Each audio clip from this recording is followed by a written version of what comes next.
What if being an empath isn't something you were born with? What if it's something a child built, piece by piece, quietly, because the alternative felt worse than anything they could name? I know that's not how the story usually gets told. If that question is landing somewhere real, if some part of you already knows what I'm reaching toward, this channel is where we go further. The subscription matters, not just for you, but so the algorithm keeps bringing this kind of conversation to the people who actually need it. Because what I want to talk about today is something Jung wrote that doesn't usually make it into the popular version of this, something he found that's uncomfortable in a specific way. Not because it takes anything away from you, but because it gives you something harder and more useful than a label ever could. Jung wrote about sensitiveness, not in the self-help sense, not as a gift or a type or a personality category. He was documenting a psychological trait, a tendency present in roughly 20% of the population to process information more deeply before responding. He called it innate, something you arrived with. He distinguished it from introversion, from anxiety, from neuroticism. It was its own thing, and it was real. But Jung also noticed something that doesn't come up nearly enough. He noticed that sensitiveness doesn't develop in a vacuum. It interacts with something else, something that predates your ability to have any say in it, something that was already in place before you had language for what was happening to you. I had to read that twice when I found it, because what it suggests about where being an empath actually comes from is different from what most people have been told. Here's the specific finding. Researchers studying Jung's concept of sensitiveness found that sensitive individuals, given the same degree of childhood stress as non-sensitive people, develop significantly more anxiety, depression, and hypervigilance. More difficulty. More of what looks, from the outside, like being wired too tightly for the world. But here's the other half of that finding. The one people tend to skip. Sensitive individuals raised in genuinely safe, supportive environments showed no more of those difficulties than anyone else, sometimes less. The sensitivity, without the early stressor, didn't produce what we usually associate with being too much for the world. That's not a small finding. That's actually the whole story. Because what it says is this: the sensitivity alone doesn't produce the empath. The sensitivity plus the environment does. And the question that follows from that, the one I've been sitting with, is what kind of environment produces the specific version of sensitivity most of us are actually describing when we say, I'm an empath. I worked in hospice care for 12 years, and one of the things I kept noticing, in patients, in families, eventually in myself, was a specific kind of alertness. The way certain people walked into a room and already knew, before a single word was spoken, what kind of room it was, whether someone was holding something they weren't saying, whether the emotional temperature had shifted since yesterday. They weren't guessing. They were reading something real and reading it fast. I thought, for a long time, that this was just what deep emotional intelligence looked like. A gift, something some people had and others simply didn't. And then I started paying attention to where it came from. Not formally, just by listening when people talked about it. And almost universally, the answer wasn't, I was always this way. The answer, when I got close enough to hear it, was something that had happened much earlier. A home where you had to know what mood someone was in before you came through the door. A parent whose emotional state determined whether the day was safe. A childhood where reading the room wasn't curiosity. It was necessity. And here's what still stays with me. That skill never felt like survival to the people who built it. It felt like perception, like clarity, like being tuned to something real that other people simply couldn't hear. It still does. That's the part that's hard to sit with. Elaine Aron, who has spent decades researching what she calls sensory processing sensitivity, the same trait Jung was documenting before that language existed, found something in her data that doesn't get enough attention. She found two distinct clusters within the highly sensitive population. One cluster looks similar to non-sensitive people in most functional measures, except for the depth of their processing. The other cluster maps consistently onto difficult childhood variables, an early environment that wasn't safe. The sensitivity is the same across both groups. The experience of living with that sensitivity is completely different. What I think that means, and I want to stay with this for a moment, is that there are two different things hiding under the same name. There's the person whose sensitivity was a trait that got to develop in relative safety. And there's the person whose sensitivity became, before they had words for it, a navigation system, a survival tool, something built in response to an environment that required it.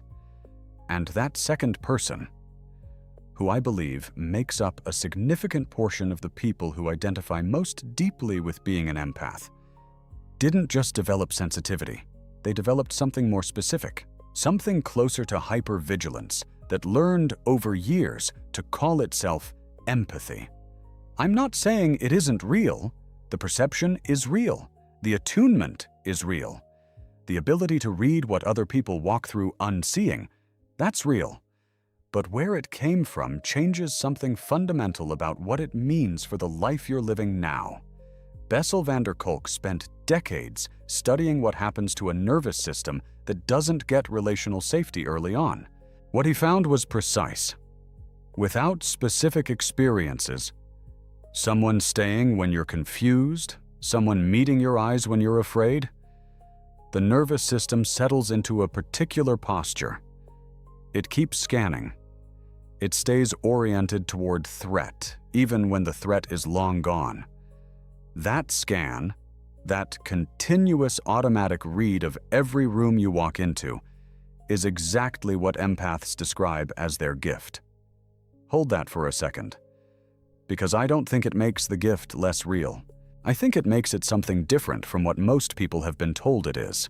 Jung's concept here is what he called the complex, a cluster of emotional and perceptual material that forms around a specific early experience and then keeps operating long after the original situation is over. The child who had to read the room doesn't unlearn that when the room becomes safe. The mechanism stays active. It generalizes. Eventually, it stops feeling like something you learned. It feels like something you are, and that's exactly where the problem lives. If it's just who you are, there's nothing to work with. No relationship between the skill and what produced it. No path back to a version of yourself that doesn't have to be scanning all the time. But if it's something a child built in order to feel safe, then something else becomes possible. Not losing the sensitivity. Not becoming someone who walks through rooms without noticing anything. That's not what's on the other side of this. What's on the other side is being able to choose to walk into a room and read it because you want to, because you're genuinely curious about what's there, rather than because something in you still can't afford not to. Think about what the research found about sensitive individuals in safe environments. No more difficulty than anyone else. Sometimes less. The sensitivity, without the alarm, without the vigilance shaped by early danger. That's something genuinely different from what most empaths are actually living. Most empaths aren't living their sensitivity, they're living their alarm. And here's what I think Jung would say about this. And I want to be careful with it because I know how it can land. Finding out that the identity you've built your life around might be, at its root, a survival response. That feels like loss. When you've spent years thinking of your ability to feel everything as a gift, as something that makes you rare, as the deepest part of who you are, and someone suggests it might have started as a child's adaptation to an environment that wasn't safe.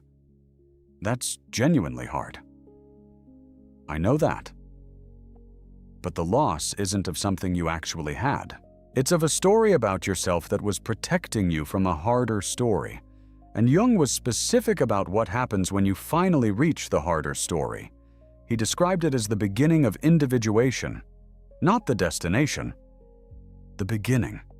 The moment when you stop organizing your life around a system that someone else's fear built and start building something that belongs entirely to you.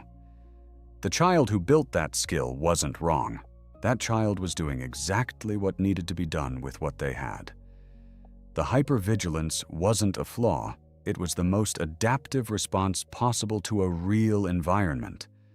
But you're not in that environment anymore.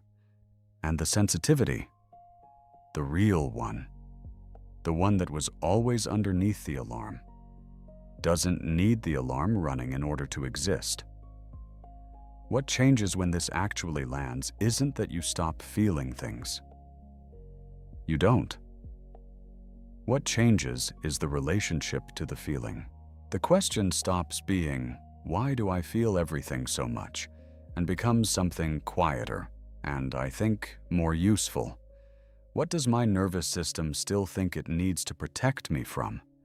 That question, Jung would say, it's how you begin to meet the complex consciously rather than living inside it, is where the actual work is. Not the work of becoming someone different. The work of finding out what your sensitivity looks like when it finally gets to exist without fear as its engine. That version might surprise you. I want to say one more thing, because I think it matters. The kind of conversation we don't usually have about being an empath, the one that goes all the way back to where it actually started, takes something more than surface-level content to hold. If this channel has given you something useful, something that shifts rather than just explains, the super thanks is one way to signal that this depth is worth continuing. It's what keeps this going deeper instead of wider. Sit with that for a moment, because I know it's not simple. There's real grief in it. For the child who had to build something just to feel safe, and for all the years spent living inside the building without knowing what it was built from. But there's also, and I mean this, something that feels like relief. Not because any of it was easy, because the hardest part was never what you found. The hardest part was not knowing what you were looking for. If this reached you, if something in here shifted how you're holding your own story, leave it in the comments. Tell me when you first started reading rooms, when you first realized you were doing it, because I think there's more in those earliest memories than most people have let themselves look at. Take care of yourself.